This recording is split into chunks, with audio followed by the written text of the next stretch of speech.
எம்ஜிஆர் நாடோடி மன்னன் படத்தை முதல்ல தயாரிக்கிறாங்க. டைட்டில் சாங்கே என்னது? செந்தமிழே வணக்கம். கவிஞர் முத்துக்குத்தன் எழுதிய பாட்டு.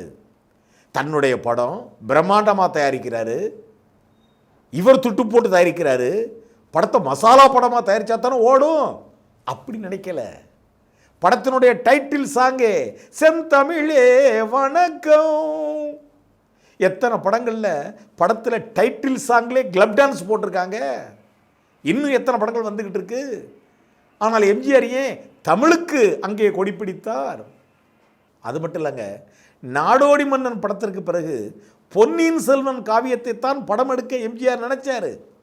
அதனால் அந்த உரிமையை வாங்கி வச்சாருன்னா பொன்னியின் செல்வனை எப்படி படித்திருப்பார், எப்படி அவர் உள் வாங்கி இருக்கிறார் பாருங்க. அதிலும் எம்ஜிஆருக்கு மிகவும் பிடித்த கேரக்டர் வந்தியத்தேவன் கேரக்டர். அது மட்டுமா, சிவகாமியின் சபதம், அதையும் எவ்வளோ படித்திருந்தால் சிவகாமியின் சபதத்தையும் எம்ஜிஆர் படமாக்க நினைச்சிருக்காரு.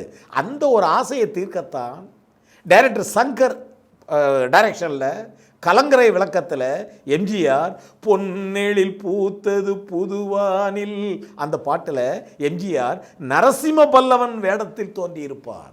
இன்னும் சுருக்கமாக சொல்லப்போனால் சிவகாமியின் சபதம் கதையை நான் படமாக்க வேண்டும் என்று எம்ஜிஆர் டைரக்டர் சங்கரோடு விவாதித்த அந்த காலகட்டங்கள் தான் இவர் எம்ஜிஆரை வைத்து கலங்கரை விளக்கம் என்கின்ற படம் உருவாகுவதற்கும் அதில் பொன்னெழில் பூத்தது புதுவானில் என்கின்ற பாடலில் எம்ஜிஆர் என்கின்ற நாயகனை அந்த கனவு காட்சியில் நரசிம்ம பல்லவனாகவே அப்படி அவதரித்து வருவதாக.